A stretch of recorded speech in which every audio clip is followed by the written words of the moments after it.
Radié temporairement le 24 janvier dernier par le Collège des médecins, cette fois le Collège des médecins qui en remet. On s'en prend lui comme animateur de radio. Je vous résume les faits. Le 26 janvier dernier, Pierre Mailloux aurait parlé d'une adolescente qui présentait une déficience intellectuelle. Il aurait également recommandé un placement en famille d'accueil. Collège des médecins est formel. Pierre Mailloux ne peut pas agir comme s'il était un médecin. Il ne l'est plus, dit-il. Vendetta, David contre Goliath, Goliath contre David. Qui est David, qui est Goliath? Pierre Mailloux est avec moi, il est en ligne. Salut Pierre Mailloux. Oui, bonjour François. Pierre Mailloux, c'est le David ou c'est le Goliath dans ce dossier-là? Ah, ben je suis le petit David, mais ma fronde, c'est le public. Bon, OK. Alors, David est capable de placer un caillou en plein front de Goliath en autant que le public est avec moi. En avez-vous soupé? Avez-vous votre gros trip? Non. Non, j'en ai pas soupé. Je ne suis qu'au déjeuner. Est-ce qu'on vous acharne? Est-ce qu'on s'acharne sur vous? Définitivement. Ah, c'est de l'acharnement, ça. C'est de l'acharnement, et c'est la question que je pose. Quand est-ce que ça va devenir du harcèlement criminel à mon égard? Je veux pas jouer à victime, François, mais il faudrait peut-être allumer, là.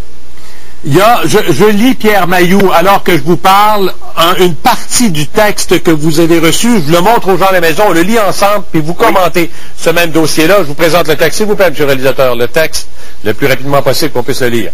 S'il n'était pas prudent d'agir ainsi sur les ondes, alors que vous étiez médecin, il est encore moins prudent et même illégal de le faire depuis que vous êtes radié. C'est François Gauthier qui signe le texte, c'est la mise en garde, la semonce officielle du Collège du médecin, une nouvelle. Vous dites quoi? Ben, écoute, c'est évident que ils sont en train de préparer là, une procédure pour m'accuser d'exercice illégal de la médecine, alors qu'ils m'ont radié de façon provisoire, sans preuve. Là. On veut votre tête. Ah, définitivement. Ma tête est mise à prix. Ça, j'ai pas l'habitude d'être paranoïaque, François. Tu me connais depuis belle lurette. J'ai pas l'habitude de paranoïer et ma tête est mise à prix, c'est évident. OK, je lis deux commentaires avant de vous... Je sais que vous êtes en onde, parce que vous ne lancerez pas votre émission de radio, loin de là. Non, tant que, écoute, j'ai toujours dit que c'est pas un ticoun qui va me sortir des ondes, c'est le public. Alors, c'est un privilège que le public m'a accordé le 23 août 1995, et 11 ans et demi plus tard, continue à m'accorder. Sophie qui m'écrit, Doc Mailloux, continuez de vous battre contre ceux qui ne croient pas à la liberté d'expression. Vous aidez beaucoup de gens autour de vous et partout dans le Québec. Vos conseils m'ont été utiles et je vous en remercie beaucoup. Il y a beaucoup de monde derrière vous et je sais que vous allez vous battre jusqu'au bout. J'en ai un autre pour faire la contrepartie. Annie, je crois que le Collège des médecins ne fait rien d'autre que son travail en interdisant au Doc Mailloux de se prononcer en ondes au niveau médical. Il a été irradié temporairement et il n'a pas à obtenir de passe-droit. D'ailleurs, je ne crois pas qu'une émission de radio soit un endroit pour faire des consultations sérieuses, qu'on soit médecin ou non. Réaction. Elle n'a pas compris que je n'exerce pas la médecine à la radio, mais on peut donner un médecin ou un individu qui a un diplôme en psychiatrie peut donner d'excellents conseils et peut vulgariser toutes sortes d'éléments, y compris des éléments scientifiques, n'est-ce pas, François? Assurément. La question que je vous pose, c'est que vous me venez de me dire, rarement, je ne suis pas dans le paranoïa, puis rarement, je me suis senti ébranlé dans quelque situation que ce soit. On a déjà jasé de situations assez serrées ensemble. Cette fois-ci, je la repose. Est-ce que Pierre Mailloux commence à être légèrement ébranlé de par le fait que ça ne cesse pas? Disons que je suis, comment je te dirais bien ça, donc? Je suis confronté à une meute extrêmement vorace et sérieuse. Ébranlé, écoute, les signes d'ébranlement normalement seraient perte de poids, perte d'appétit, difficulté de sommeil, difficulté de concentration, et je n'ai aucun de ces symptômes-là. Anxiété, nervosité, sommeil plus difficile. Je n'ai rien de tous ces symptômes-là.